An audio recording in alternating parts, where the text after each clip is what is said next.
My friends, the story of the dysfunctional family in the Bible continues.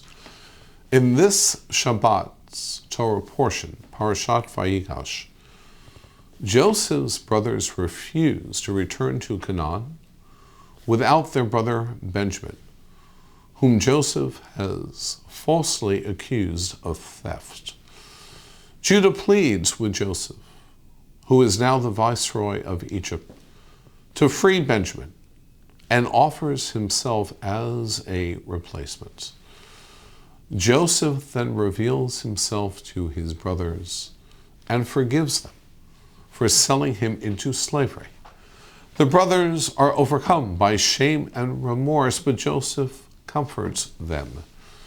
It is not you who sent me here, but God. It has all been ordained from above to save us and the region from famine.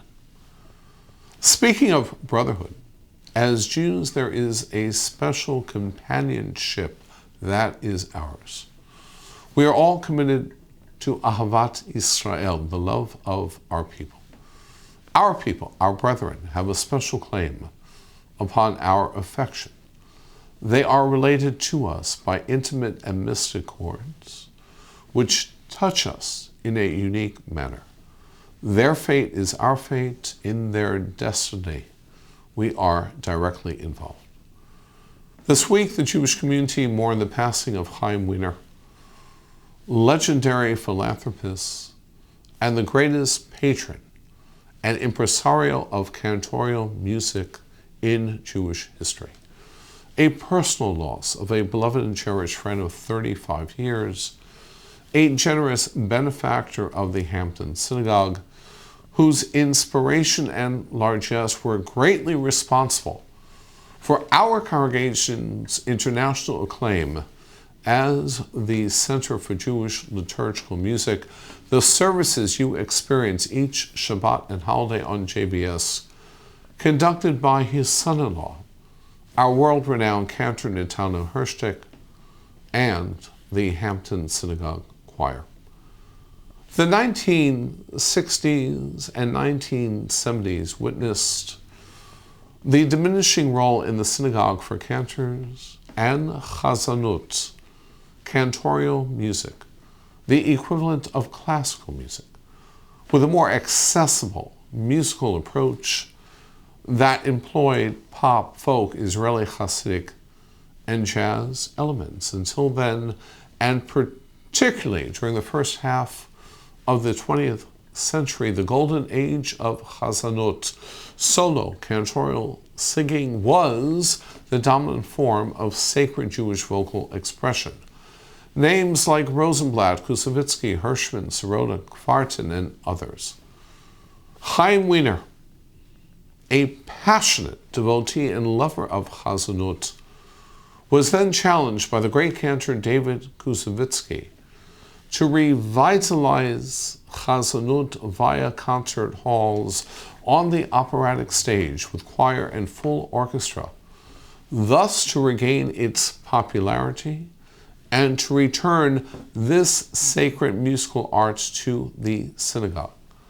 Mission impossible, mission accepted, mission accomplished, as Chaim, with his beloved wife Gila, formed the Gila and Haim Wiener Foundation for the Advancement of Cantorial Arts, and they feverishly took on the task as cantors who are now featured on the world's greatest concert hall stages, attracting hundreds of thousands of fans.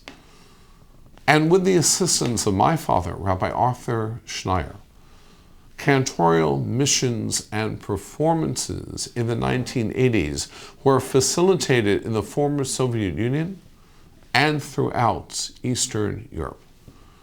In the spirit of this week's Torah portion, Chaim shared with his brothers and sisters, even behind the Iron Curtain, the mystical and emotional chord, C-H-O-R-D, of sacred music.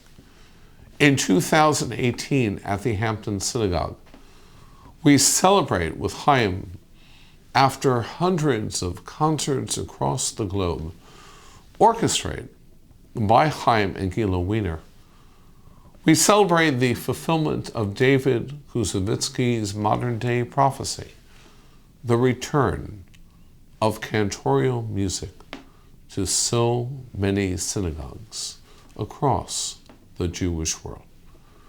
The name Haim, meaning life, is a linguistic phenomenon. Only in the Hebrew language is the word for life written in the plural, Haim. As Jews, we recognize that our lives cannot be lived in the singular, but can only be lived in the plural, shared with the greater community. Haim shared his passion, his preoccupation, his magnificent obsession for rebuilding Chazanut within the greater Jewish world.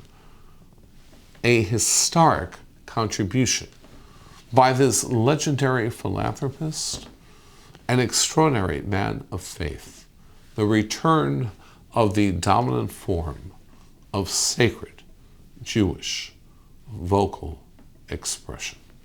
Shabbat Shalom.